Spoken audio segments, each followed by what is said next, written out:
I'm not trying to achieve a certain amount of income. I've now figured out like, what is the bare minimum of income that I need to live the happy life that I want to live? So it's no longer about me making more, which it very much was before I left. Like I was trying to make as much money as I possibly could every single year. It was more of like, I just want to live a really happy life and have the freedom to be able to do that and the financial means to be able to do that. Hey, it's Rocky. Welcome to Richer Soul. Today's guest is Alanna Abramsky, and we're going to be chatting about how to handle your finances and keep more money.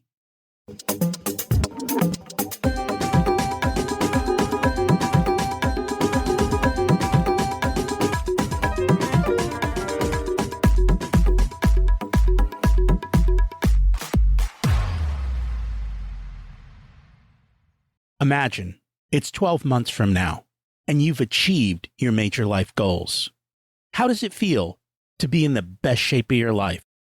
To wake up energized, excited about the day, to have great relationships and friends who support you and propel you forward. How does it feel to have an excess of money, to be able to make the choices you want, to be fearless and open to trying new adventures? Imagine being connected to the universe and it providing everything you desire. It's possible over time, and your past does not dictate your future. The only thing holding you back from this vision is you. It's time to take control of our thoughts and use them to our advantage. Welcome to Richer Soul, where we achieve our dreams and bring balance to health, wealth, relationships, time, and spirituality. If you have not had a chance to listen to episodes 1 through 9, I encourage you to go back and listen to the framework behind Richer Soul and how to create the life of your dreams. You can also find all the show notes for this episode at richersoul.com. As we close out the year, it's a good moment to come back to basics with your money. Take a moment and look what actually happened with your finances this year. Did your money go where you wanted it to? Did it support the life you're trying to build? And maybe the most important question, are you happy with how it went? If not, it's okay. Awareness is the starting point. It's also a good review to do. Now is the time to decide what you want to shift going forward. Where are the leaks? Where's money disappearing that really isn't bringing you any value? And is it giving you what you want? Our guest, Alanna, is the perfect person to help us make that shift. She's a certified financial counselor and the founder of Broad Money, where she helps women build confidence with their money, heal their financial stories, and create simple systems that actually work. Spending a little time on the back to basics is what you have to do. Let's meet her and see how. Welcome to Richer Soul, Alanna Abramsky. It's great to have you join us today. Thank you so much for having me, Rocky. I'm so excited to be here with you. I'm excited to learn from you as well. We always like to start at the beginning. What was it like when you were growing up, and how much did your school and family teach you about money? So school, nothing, like literally nothing. I don't really remember learning anything about money in school other than me and my girlfriends talking about how much money we were going to spend at the mall and how much it was going to cost us to go to the movies. But like in terms of financial literacy, there was nothing. Family, on the other hand, I was one of the very fortunate individuals who did actually have a mom and dad who taught me about financial literacy at a very, very young age. And that basically started when I was 8 years old. So growing up at around the age of 8, when I would do my chores, I would get an allowance every week for completing those chores. And instead of me putting my allowance into a piggy bank, my dad actually opened up a high interest savings account for me and started putting my chore money into this high interest savings account. And he would actually sit down with me once a month and he would be like, Alanna, look how much money you made in interest. Even though it was a couple cents, I think I was making like 4 or 5 cents every single month. I just remember becoming so excited about this potential of making money, but not actually having to work for the money. And I literally at that point was like really interested in this world of finance. So even when I would lose a tooth, I would take my tooth fairy money and I would put it into my high interest savings account because I was so excited to see how much interest it was going to incur every single month. So that concept of compound interest actually started for me very, very young. And my parents obviously didn't teach me about compound interest until I could learn about it. But in the household, I was very fortunate to actually have parents who cared about money and also taught me the value of a dollar and how compound interest works and how to effectively manage your money. Do you know what prompted them to teach the kids that? Yeah, so both my parents were in business. So my dad was a business owner growing up, and I think he had always been, investing at a later age in life and realized himself the value of compound interest and how, you can make your money work for you in the background. And I think that was just something he wanted to instill in his kids. And my mom was in real estate. So she was a landlord. And I think, when you took money from your investment properties and reinvested it back into other income generating properties, I think both my parents really understood how hard your money could work for you instead of you working for your money. And I think they just wanted to really impart that wisdom in my sister and I growing up. So that's what they did. And I'm so grateful that they did that. It's not the norm. Definitely not the norm. I have a lot of friends right now who, I realized we're not taught any financial literacy, and to no fault of anybody's parents, right? Because our parents were just living in a generation where they learned from their parents and so on and so forth. So if you didn't learn from anybody, then you don't know anything really at the end of the day. So you're just kind of winging it. Was there a point where you figured out you understood money and your friends didn't? Yes, very much so. So I grew up in a small town of Peterborough, Ontario, and then I moved to Toronto at around the age of, I guess it was after my undergrad degree. And I was working in the production industry at the time. And I remember working in production and always saving my money from all of we would get paid quite well. We'd get a pretty decent salary every single day in the production world. And I remember, first of all, putting aside money for taxes because I knew the CRA was coming after me. Being in Canada, we have the CRA. I knew at some point the CRA was going to come after like 25% of my money. And I just remember sitting in the production office, and I would say 75%. And this was in April when our taxes were due and everybody was getting their tax returns. And I remember 75% of the people in that office were freaking out because they had no money left over and they just got these huge bills from the CRA saying that they owed all of this money. And they were like, we don't have that money anymore.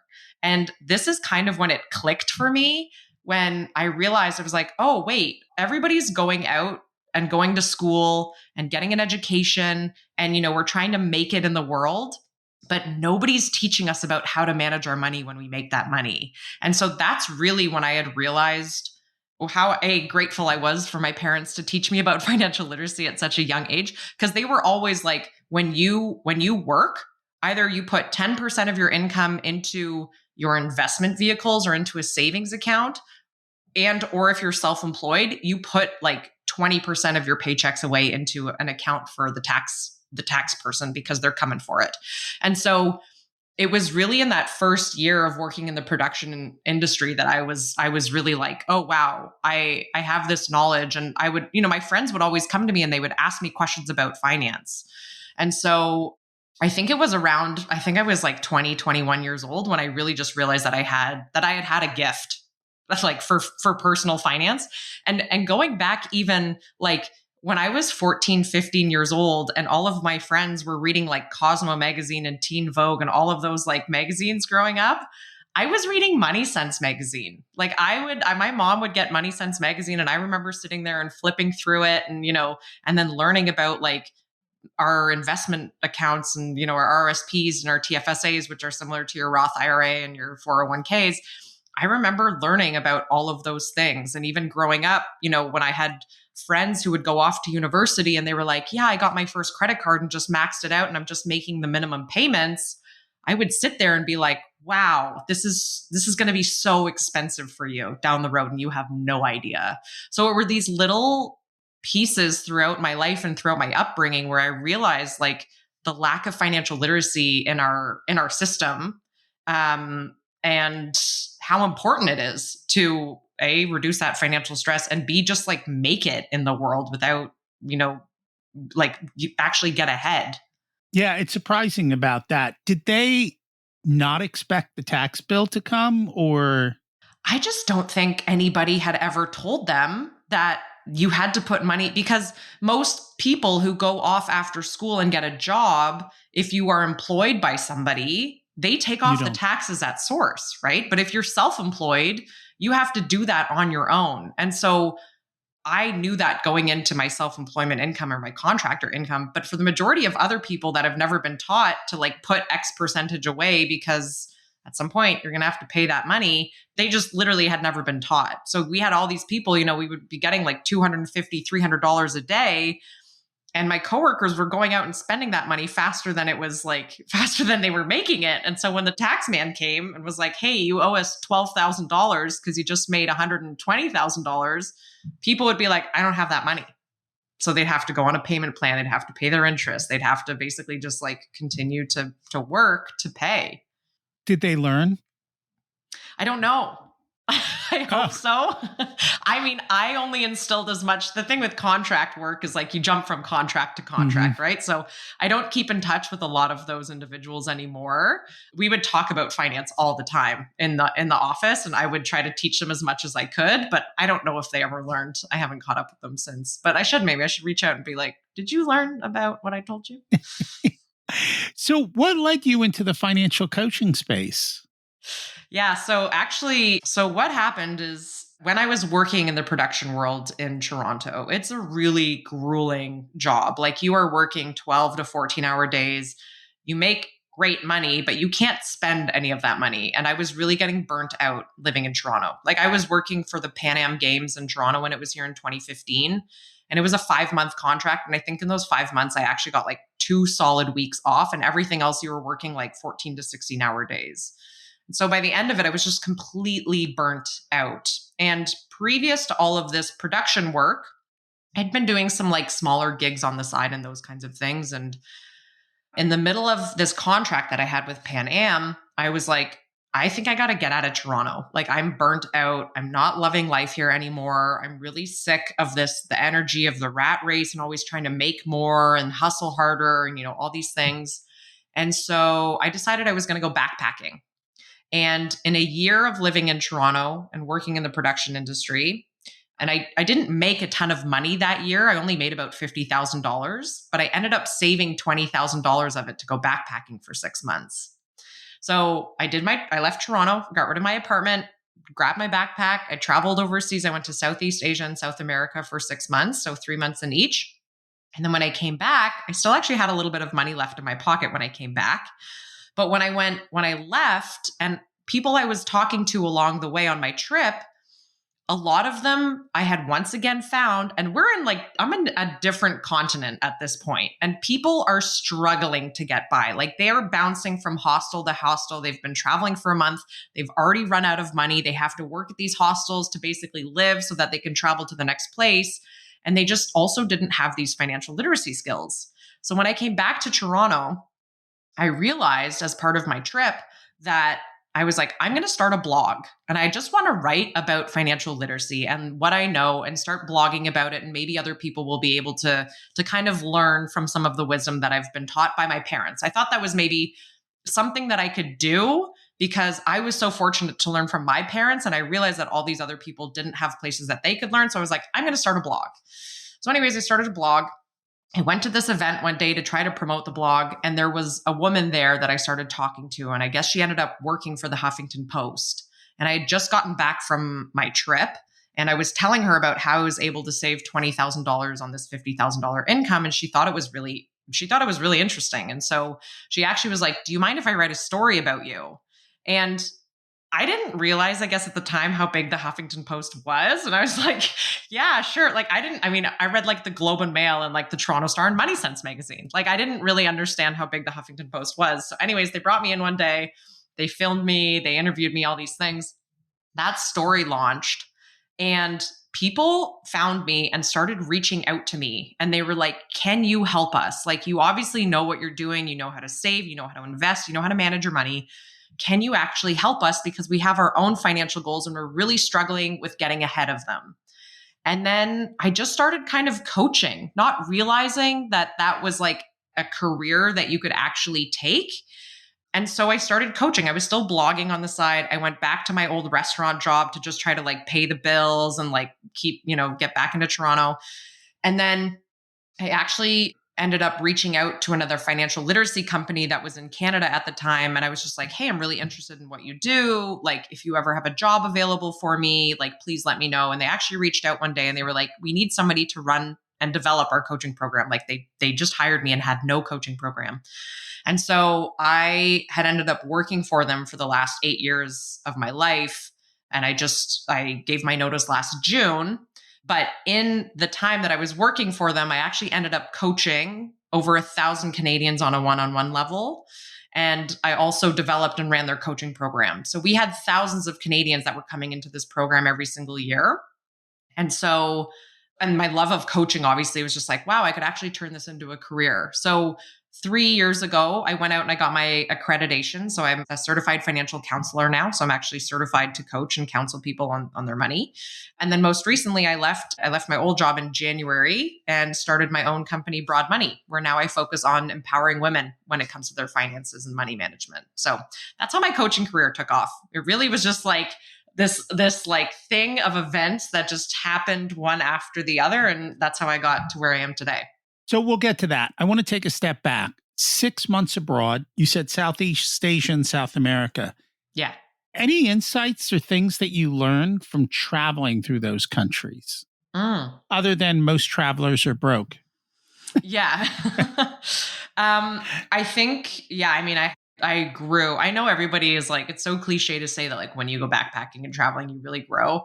I did actually really grow on that trip, and not just like personally, but also just realizing how backwards our system is here. Like, you're going to some of these like incredibly, I guess we would call them poor countries, and they are so happy. Like, these people don't really have a lot, but they're just living. And so when you come back to North America and you see how there's this like hustle and this energy and this like, more concept, you don't really find that when you go over to Southeast Asia or South America, right? People are just like, they're just living, they're taking time off. They seem to be a lot happier with their lives, and they get to spend time with their friends, and they're hanging out on the beaches at the day, and, going out for dinners at night, and money doesn't seem to be a big stressor in their lives. And I thought that was really interesting, because as soon as I came back to North America, I could feel that financial stressor again of being like, okay, what's the next move? When are you going to get your next dollar? Like, it's kind of that hustle mentality in North America, what I find. But when I went traveling, I didn't really feel that at all. There was just like this no stress kind of like, things are going to work out. We have a little bit of money coming in. It's going to put food on the table, and we're happy with that. We're going to just keep living our lives. And so it was really interesting, because I think after that, it kind of clicked into me. It was like, I'm not trying to achieve a certain amount of income. I've now figured out like, what is the bare minimum of income that I need to live the happy life that I want to live. So it's no longer about me making more, which it very much was before I left. Like, I was trying to make as much money as I possibly could every single year. It was more of like, I just want to live a really happy life and have the freedom to be able to do that and the financial means to be able to do that. So like, I don't care if I make over $100,000 a year anymore. I don't need that, right? I have kind of a threshold of like, this is how much I need to put away into my investment accounts, to pay my mortgage, to, have fun with my wife and take our dog out traveling and all these things. Like, this is the amount of that I need. And when I hit that, I'm good. It's all good. And that's what it comes down to. People have a difficult time letting go and doing that. It's really hard. And there's so much, it's getting harder now, right? Because you jump on social media and you see all your friends and they're traveling and they're on these yachts and they're buying new things and just spending lots of money. And I think we really struggle now in our society with this like idea of always needing more. So it's really hard to like separate yourself from that and just kind of look inside and be like, well, what do you need to survive? Like, what is really going to make you happy at the end of the day? I think that was one of the biggest things I found traveling was like, people don't really have those external motivators like we do here. What does motivate them? To be honest, I think it's just like happiness and living and like being with friends and family, like that really like in like sense of community, I think, and being safe. Obviously, I went to some pretty interesting areas that were maybe not the safest, but it was like they have just different priorities than we have here. So like being able to put food on the table, but being mostly around friends and family in that community, I think was way more important to them than like climbing the corporate ladder. Interesting. So, one of the things you talked about, and this is where I think people struggle, making money is one skill. Mm-hmm. Keeping money is a whole different skill. And it's much, much rarer than making money. And I don't think people realize that they are totally different skills. People just think I'll just make more and that'll solve the problem. But no matter how much you make, you tend to spend it no matter what. And you've really got to figure out how to stay below whatever it is you're making. I mean, it's really that simple. Spend less than you earn and life becomes pretty good.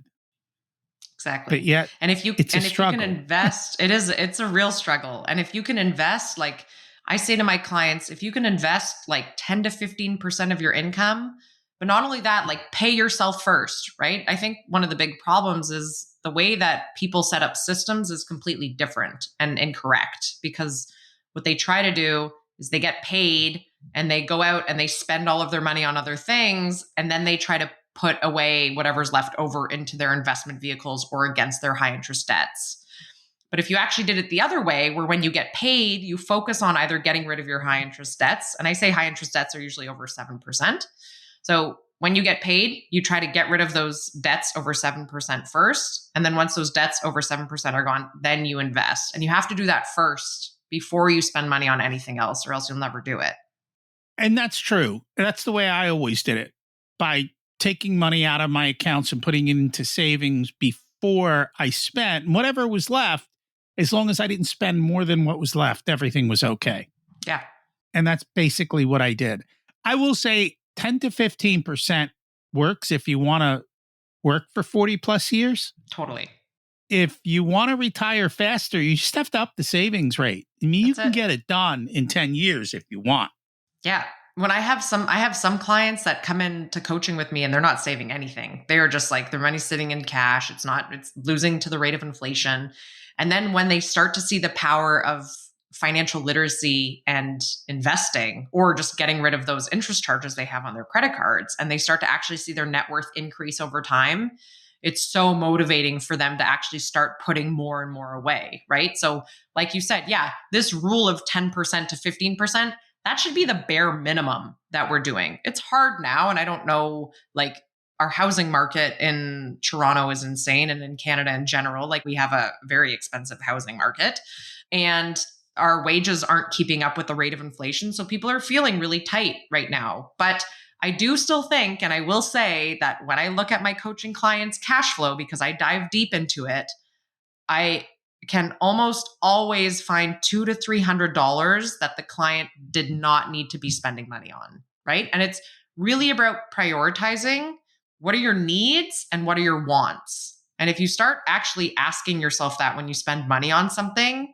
if anything is a want, I always ask my clients, ask yourself the question is, do you want to retire faster than you want this thing right now? And if you do, then buy that thing. But if retirement or your financial goals are more important, then like, let's get rid of it just for the time being. And you have to have the alternative. That's what I call it. When people go to spend, if there's no alternative, then it becomes hard not to say no. But if there is an alternative that they value more, it becomes easier to say no to that choice. And that's what you're talking about. Have an alternative that is definitely bigger. One of the things you said as a financial coach is it's really not about the numbers and the spreadsheets. And I think also a lot of people they don't want to admit that they don't understand money. Mm-hmm. Even when, well, they weren't taught. We already know this because most people haven't been taught. Yeah. So If it's not about the numbers, then what is it about? I think a lot of the time it's about the accountability and the lack of accountability with a lot of people, right? It's all these mindsets that people have like, oh, like you said before, if I made more money, all my problems would be solved. Well, what happens, and we know this, is there's actually something called lifestyle creep, that when you make more money, you just end up spending more money. And I've seen this. I've worked with many realtors in my life who, make two, three, four, $500,000 a year. And when it comes by to paying for X, Y, and Z, their credit cards are bouncing. Like these are very high income earning individuals that are more in debt than people that I work with who make $40,000 to $50,000 a year and are just managing their money properly or differently, right? Like you said before, it's not difficult to do. You spend less than what you earn and you'll be fine. But I think, as we were saying before, usually what I see with my coaching clients is their systems are broken or they have no systems, right? And they have no systems because they've never been taught how to build the systems. So they don't even know where to start with their systems, right? Most people that I work with, when they come into coaching with me, they have no idea the interest rates they're making on any of their deposit accounts, if any. They don't know what their investments are invested in. They don't know the interest rates on any of their loans. They have no idea what interest charges they're incurring on their credit cards or their lines of they don't know anything. They've never sat down to kind of do a net worth statement. So that's usually where I start with most of my clients, is doing that net worth statement where we lay out like all of your assets and liabilities. And we say, what is your starting point? Like, what are we at right now? What's the financial goal we want to work on? And how are we going to achieve that financial goal using different financial literacy principles? But it's not only that, it's the accountability part of things, because I can teach people all that I want and I can give them a plan. But if there's nobody holding them accountable at the end of the week or the month to actually get that plan completed, they're not going to do it, right? Because if you don't have an accountability partner, you are more than likely going to fail on your plan. So what do you do when they still fail with accountability? Because I notice that a lot. Yeah, it's going to happen. I mean, things happen in life where you're going to have setbacks, right? It's the same thing. Like I've always tried to be healthy and go to the gym and lose weight and build muscle kind of thing. But I'm going to have setbacks like the holidays. And so I think when you get to that point of maybe feeling like you are failing, you maybe just have to adjust or tweak some of the systems so that everything is kind of working a little bit smoother. And also just give yourself a little bit of grace. We're human. We're going to make mistakes. We just have to reprioritize, refocus, and, try to move forward and get back on the horse. You said when the holidays come. In terms of my weight loss and also most people's budgets.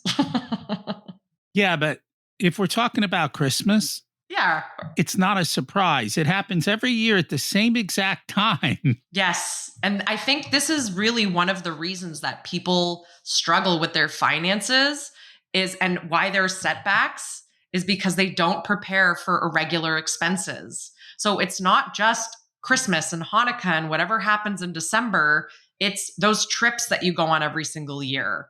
It's the car maintenance you're going to have when you need to do an oil change or tire rotation. It's the property tax bills that you're going to get once a year with your insurance premiums, like the vet bill you're going to have that pops out of nowhere. So when I'm working with my clients, I ask them, I'm like, what would you typically spend in each of these different irregular expense categories?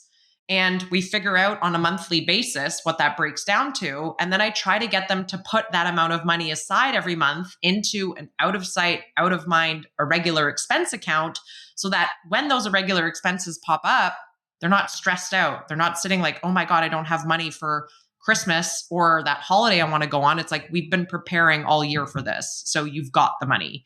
But I think that's where that downfall and that those slip ups happen. Do you have them set up separate bank accounts for all these different things that they want to save for? Or how do you keep track of all the different piles of money? It depends. So I have a couple different budgeting systems or cash flow systems that I say. I do usually save for regular expenses to keep it in an out of sight, out of mind, high interest savings account that is sitting somewhere that isn't easily accessible. And once again, setting up those automations okay, if we know that you need to put $700 a month aside for your regular expenses and you get paid the first of every month, $2,800, as soon as you get paid, you're paying yourself first, you're putting that $700 into that high interest savings account. that is earmarked for regular expenses and or your emergency funds, right? Because in those irregular expenses are some emergency funds like your dog having to go to the vet or your car breaking down. So it's really like, I do often suggest to have that separate account. And then I find sometimes when people have the irregular or the sinking funds accounts within their like everyday banking, it's too easy to pull from. And so I see more often people are like, I don't have money anymore because this came up. And it's like, well, we need to keep that money. Like, that's not your money. That's money that's earmarked for something down the road. People get tempted very, very easily. So easy.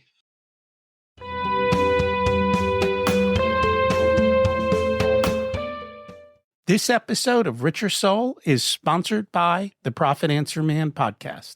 If you're a business owner who wants to scale and grow, increase profits, or want to have strategic conversations around your financials, then check out the podcast. You'll learn how to work less, increase cash flow, increase profits, and build reserves to help you weather storms. It's built on the Profit First methodology of pay yourself first. The Profit Answer Man podcast is a must listen to for every small business owner and anyone who wants to help them survive and thrive. Check it out on your favorite listening platform. It amazes me how often that happens because it's just not natural to me. I've always been one, hey, this money is for X purpose. I will not touch it. And I'm okay looking way into the future.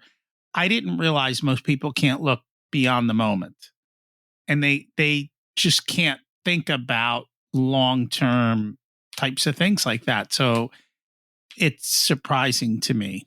Mm-hmm. Do you usually find that most people are blind to all of these types of things that are coming up, whether it be holidays or, you know, the car maintenance or the other type of what I call normal routine life bills that people call emergencies? They're, you know, they were all coming way in advance. You could see them a mile away. Yeah. Yeah, I would say for the most part, before coming into coaching with me, yes, they're blind to it. I don't think people really realize like, oh, if I had a car payment last year of $2,500, then maybe this year I should also start putting money away for that car payment that could potentially happen or those home expenses. And I think going back to this lack of financial literacy, I think people are so embarrassed and ashamed that they don't know how to do this, that a lot of people just put their heads in the sand and they pretend not to know. And so you have that big avoidance factor where, you know, some people are just like, I'm just going to deal with it if it pops up down the road. But if it doesn't, then whatever, not a big deal. I don't want people to avoid their finances, right? We go to work every single day to make money. And rarely do you spend more than 2 to 3 minutes a month looking at managing your finances. So I actually want to try to flip the script and say, hey, you know, take 5 to 10 minutes every single week. Take a look at what bills you have coming up. Where are those bills going to be coming from? How are your investment accounts doing? Is your net worth increasing over time? What's happening with interest rates? Like, just kind of familiarize yourself with all of these different economic factors that are affecting our everyday lives. And once you start doing just a little bit every single week and maybe start, you know, reading or working with a coach or doing whatever, what ends up happening is you can actually pull your head out of the sand because you start understanding what you're looking at. I have some clients who have so much credit card debt and they've never looked at their credit card statement because nobody's ever taught them how to look at their credit card statement. So they're like, I don't know what interest rates I'm paying. I don't know what interest I'm incurring. I don't know what my credit utilization is or my credit limit. Like, I don't know how to read my credit card statement. And so they just get them and they throw them in the garbage. And so when they come into coaching with me, I'll ask, like, do you know how to read your credit card statement? Like, let's go through line item by line item and let me explain this to you. And then they start feeling empowered and they start looking at it every single month and they start to kind of face this, you know, credit card statement head on. And then they pull their head out of the sand and they're like, I can do this because now I understand what I'm looking at. And I understand the ramifications of not paying off my credit card in full every single month and how much that's costing me. And then they start to take control so that they can shift. it just takes a little bit of like financial literacy and also just a little bit of motivation and empowerment at the end of the day. And these are high income people too. Got a mix of everybody: doctors, lawyers, realtors. I've worked with athletes before. And then I have, and athletes, those ones are hard because they just get like big chunks of money out of nowhere and they retire super early. And then they have no money left over because they've blown it all during their career. And now they have to go and become like a plumber, an electrician, or a cop or whatever. They've got to go find another job. Right. And in my mind, I'm like, if you made $1 million in a year and you invested half of that into a growth portfolio, like that's going to pay you out for life. But they don't think about that at that time, right? They think about it when they're too late. I've had clients in their 70s who have been realtors for 40 years who have made $500,000 a year and they can't retire. And it's like of no fault of their own. They just have literally never learned the systems and principles of like how to effectively manage their money. Yeah. It amazes me how widespread it is. What do you do when they don't listen? Like they consistently, because that happens more often than not. Yeah. So what I've been doing more and more, and I don't know if this is a thing in the US, but we actually have a couple of financial therapists in Canada. And it's a new kind of form of therapy because I do find sometimes I will get to a point with a client where I can't work with them. They can't work with me and I can't work with them because they're not listening and they don't want to listen. And I often find that is either a blockage of something maybe more emotional that they're not able to overcome. It's not for the sake of not wanting to. I just sometimes feel that there is some like financial trauma that maybe happened when they were a kid, or they're too stressed to look at their money and they're so avoidant that they can't actually get over that hump.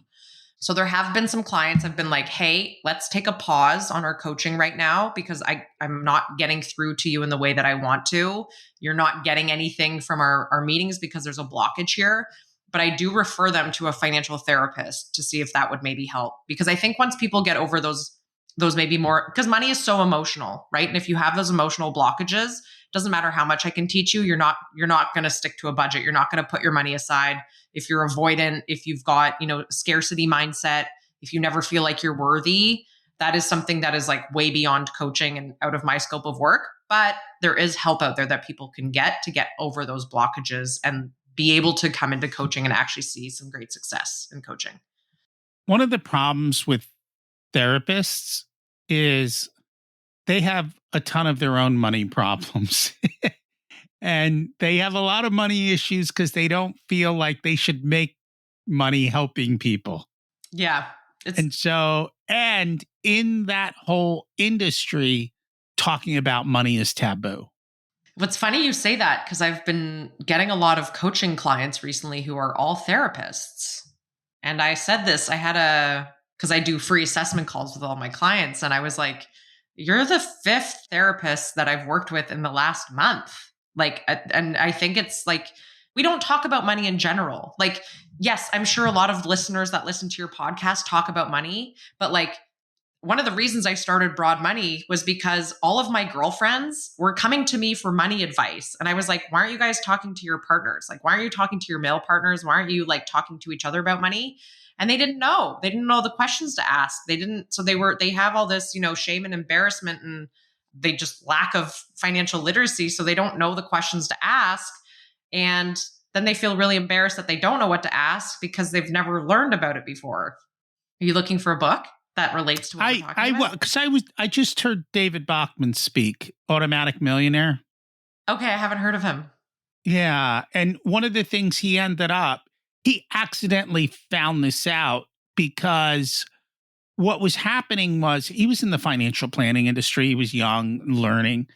He's like, all these women are coming in when their spouse dies and they don't know how to run the finances and they don't know where the money is and they don't know anything. He's like, why aren't we teaching them? Yeah. And so they're like, okay. And he's like, I'm going to hold a class for women. Let's see if anyone shows up. And they're like, sure, do whatever you want. And he puts the thing out and they get so many RSVPs. They had to go to, like, they got hundreds of RSVPs. he was like, wow, there's a need and I can fill it. And so he started, and he did that 30 years ago. We still have a problem. We still have a problem. We still really have and this is one of the reasons I started Broad Money, was because when I was working at my previous job, they were getting these contracts with very male dominated roles. So like RCMP, police officers, and I would coach a lot of these men whose female partners would be in the conversation with me, but I could see how timid they were in the background. And we would have conversations sometimes, and I would ask them a question and they'd be like, well, I don't know. Or sometimes we would get spouses of RCMP members who had passed away. So the wives or the widows would now come into coaching, or they would be going through a divorce with their partners, and they would be like, I don't know where anything is. I am so scared. I don't know where our checkings accounts are, our investments. I don't know where they are. I don't even know our banking information. Like, I know nothing. And so when I saw this happening over and over and over again, I was like, there's such a need for women to feel better about their money and feel more empowered. And I think one of the problems with our financial industry, especially in Canada, is that you can't walk into a bank today and sit down with somebody and say, I need you to teach me everything about personal finance, because that's not their job. Their job is to sell you products. That is their job. They bring you in there. They want to sell you products so that their shareholders are going to be happy at the end of the day, but they are not there to teach you about money.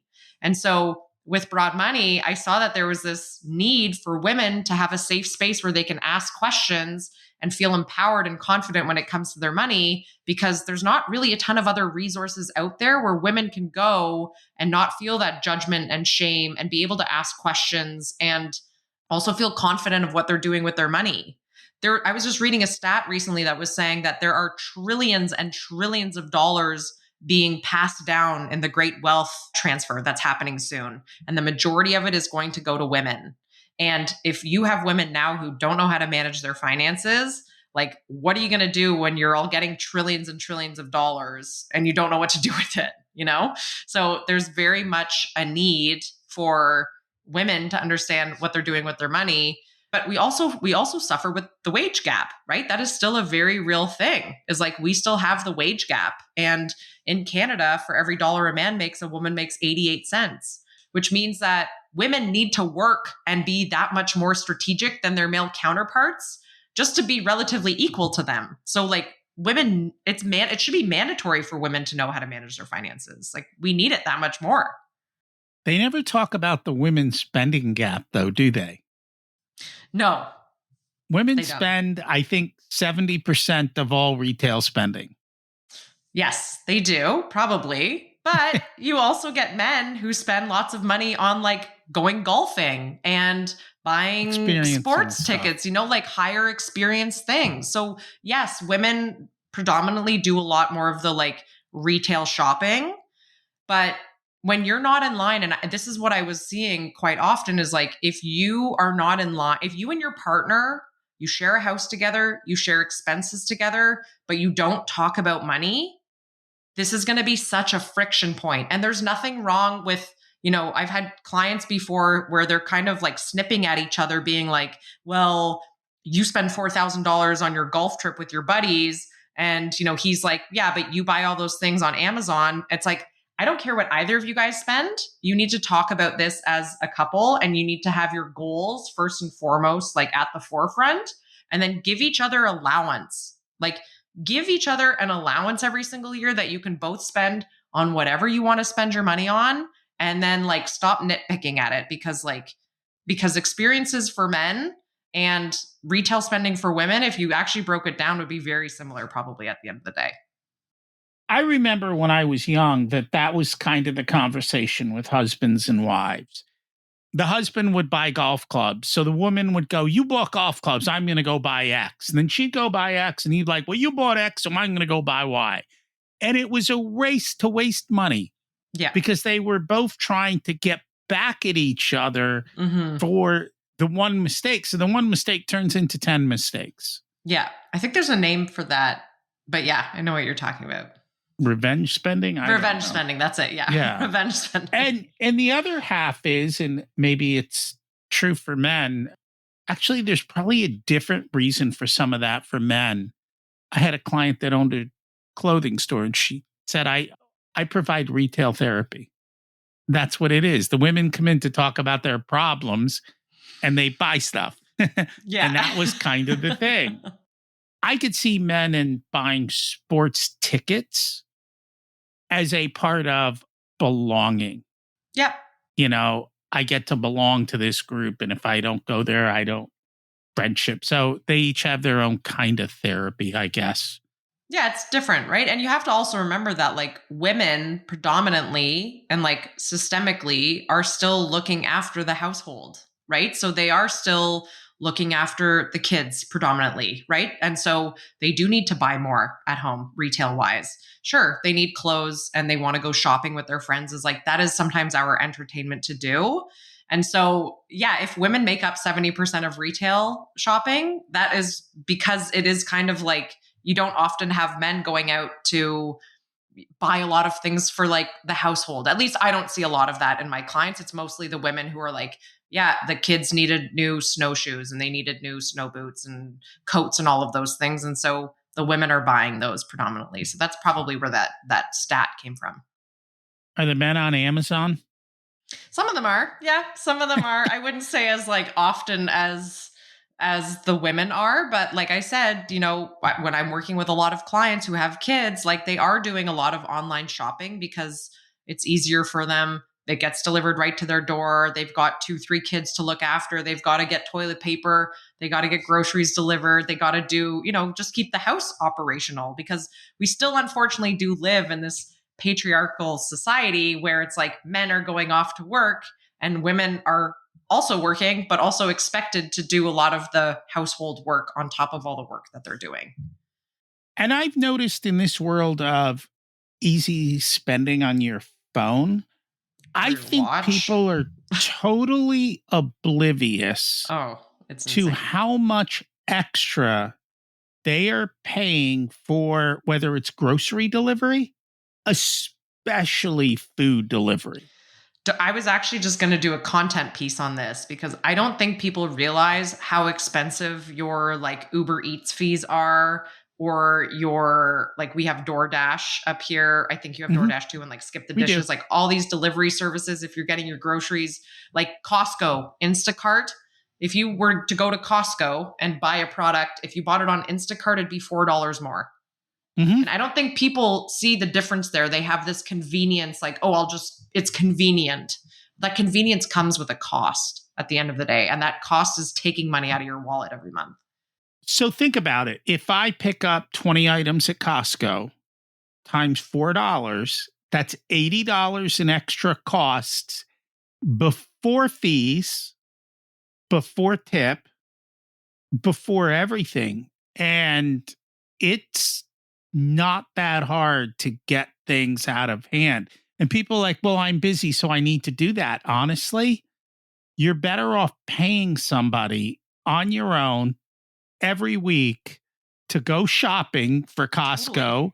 Go shopping to the grocery store, cook your food and stick it in the fridge. Yep. I mean, you would do better than all of this. And I don't think people realize. Plus, what happens is when you get in that mentality, the whole family's in that mentality. And kids have zero. I've had some clients before who they give their kids go off to university and they give them credit cards. And, all of a sudden the parents are looking at their credit cards and they're like, oh, my kid's going out and ordering Uber Eats every single night. And I was like, did you guys And they have a meal plan. Yeah, and they have a meal plan with work. But I was like, but did you do that too? Like the habits that you have at home are being instilled, even if you don't like consciously, your kids are unconsciously looking at you and your habits, and they are developing those same habits. So yeah, that is like a very real thing. I wanted to actually tell you a quick story about this Uber thing, because my wife and I, a few years ago, we wanted jerk chicken from this like little restaurant in Kensington Market, which is this little area of Toronto. And we went on Uber Eats to go get 2 jerk chicken meals, and it came to $80 for 2 jerk chicken meals. And so I called the restaurant and I was like, how much would it be if I just ordered this and picked it up? And they were like, $40. So 50%, like it was double the amount and like in fees and delivery services and all these things with Uber Eats. And I was like, oh my gosh, this is like people do this every single day and have no idea how much those fees and also the markup on the food that you're buying on these apps actually is. And that's what's like really, those are, I like to call those holes in the bucket because people do that every single day. Some people. Yeah, it is. I will tell you one positive story. This is in the early days of the food apps. Not all the food apps are actually connected to all the restaurants. And so what they were doing to get market share is they would say they were connected with Restaurant X. And you could go on and order your food, and then they would go to the restaurant and do basically what you did. Well, one of the restaurant owners figured out that they had mispriced his pizzas. And so he was selling the pizzas for $8.90. I think, I forget it, but he was selling them for X and the app was selling them for less. And so he went on the app and he ordered the pizzas from himself and pocketed the difference because he never had to deliver them. Oh my gosh. So he got the app company back by, oh my gosh, by sucking the, because they had to pay the $12.99. Yeah. Right. So they sold it to the people for $8. They paid him $12. He gave the delivery guy empty boxes because it's him. Yeah. And so you got to learn how to play the game both ways. Yeah. Sometimes you do. Sometimes it works. Sometimes you do. But I don't think I find people don't even look at prices. No. And they don't. And so I think that's the biggest problem. And I think this is going back to that conversation of accountability is like, if there's nobody forcing you to do that, then why would you ever do it? If you've never confronted with yourself to be like, I don't know what like most people that I work with have no idea how much money they're spending. Right. And so when I get them to like, get the last 3 to 6 months of your credit card statements and let's see an average of what you've been spending your money on. And I'm going to hold you accountable and to doing this activity. And if you don't do it, we're doing it on the call together. It's like they're faced with this reality where the first time they could be like, oh my gosh, like this is a real problem. Like I had one client I remember from 5 years ago. They were like $20,000 in credit card debt. And I was like, well, where's your money going? And they were like, I have no idea. So we went through their budget. I went through I was like, go through the last 3 to 6 months of their spending. And they came back and they were like, we are so incredibly embarrassed. We didn't realize how much money we were spending in Uber and DoorDash, and they were getting morning, noon, and night. They were ordering food and spending $2,500 a month. They were only making like $5,000 a month. They were spending $2,500 a month just on dining out because of like, they weren't cooking at home or anything else like that. And I was like, well, do you guys know how to cook? And they were like, yeah, we actually love cooking. And I was like, why don't we start instead of like spending $2,500 a month, why don't you give yourself more parameters of like $500 a month to go out or like order in or do whatever. And let's take that extra $2,000 you're no longer spending and to maybe apply it to that high interest debt that you want to get out of. And they actually were able to get out of debt in the 6 months that we worked together, but they didn't have a plan. They didn't have anybody making them think like, what am I spending my money on? How can I make this better? Like, how can I redirect my funds and be more intentional with my spending at the end of the day? No, I'm with you. For me, the biggest aha was when I realized business owners were no different because they're just people too. And the amount of money they blow in their business, even when they're making tons of money, it's the same exact principles, the same exact things. And they've got no clue where it's going or what's going on. And then they wonder why they're constantly struggling. I mean, unfortunately, this is the reality of the situation. If you're not paying attention and you work hard to make the money, you should work hard at spending the money. I mean, and you don't have to work hard at it, but just pay attention and go, is it worth it? Mm-hmm. And I find too many people are just accepting. Like when I used to sit in the rooms when my kids were applying to college for the scholarship money and all of this, people were just like, oh, well, that's just what you have to pay for college. And I'm like, no, you don't. You don't have to accept these types of things. You don't. But yet everyone seems accepting that I have to do this or I have to do that. And when you stop accepting and you start challenging, you'd be shocked at what you can get away with. Yeah, I ask all of my clients to negotiate everything. Like Mhm. anything that they have, mortgage rates, rates on their credit cards, lines of credit rates, like anything like your cell phone bills, any of that stuff, like every dollar you have available to you is an extra dollar that you can put away and build wealth. Whether that is going towards your debt or going into your investment vehicles, like every dollar we spend is a dollar that we no longer have to build wealth, right? So that's kind of Mhm. like the mentality that I want people to start kind of thinking about. I've negotiated with Home Depot, Lowe's. I've negotiated. We bought a car from one of those car places where they don't negotiate. Yep. I was able to negotiate the financing. The sales rep came back to me. He goes, I've never seen them do this, but they actually cut their rate and cut me. You just have to learn how to set it up for them. Yeah. And when you know how to negotiate well, you'd be shocked at what you can get and Yeah. what people will do. But you have to learn. That's all. Yeah, and it does take some time. Like it's not like, you there's times where you're sitting on the retention services like I have been for like 20, 30 minutes talking to somebody and, doing your research like this credit card company's offering this and or this cell phone company's got this promotion out right now. Like, do you have X, Y, and Z? But I say to all my clients at the end of the day, those companies want your money. They're going to want to work with you because if they don't work with you, you're going to go to their competitor and you're going to use them instead. So like use your like you are in control here, like use your power and negotiate what works for you because they want to keep you as a client, they want to retain you as a client. So I say like once a year, call your cell phone providers, call your internet providers, like call your providers that basically you have and negotiate better rates because they want to keep you there. That is so, so true. Yeah.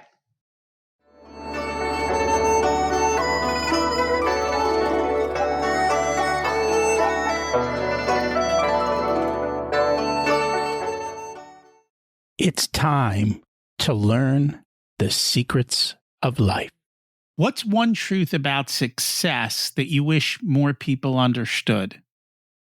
I think success isn't a dollar figure at the end of the day. I think success really is, it's not about, we were talking about this, it's not about how much you make, it's about how you feel at the end and how, like, what you feel internally when you feel that word success. Like, for me, success is being able to empower clients when it comes to their finances and more women, right? That is so successful to me. It's not about how much money I'm making, it's about how much I'm empowering others and making others feel confident when it comes to their finances. So I think if we stop equating success with a dollar figure, I think the world would be a lot better and a better place. It's not about the money at all. It's not. What's a lesson you learned that cost you a lot but was worth every penny? Oh, good question. I mean, I've done some pretty risky investments back in the day, to be honest, even before like I understood the world of personal finance. Like I remember I used to watch BNN and I would just look at the stocks and I'd be like, I'm going to buy that stock because I've been doing self-directed investing since I was 18. The majority of my money has always been sitting in index ETFs. But there was a time where I was like, I'm going to get a little risky and see what happens. And so I would just buy individual stocks, lose all my money, and then, it actually taught me that like individual stock picking is not the way to get rich. It very seldom works. I had some winners, like I very much did have some winners, but overall I lost more of my money individual stock picking than index ETF investing. So now I just stay the course with my index ETFs. It's not incredibly sexy, but it makes me, an 8 to 12% return every single year. And I now only use like 1 to 5% of my portfolio to invest in kind of those like riskier assets or more like niche products. I lost a lot of money doing that too. Mm-hmm. It's Yeah, FOMO.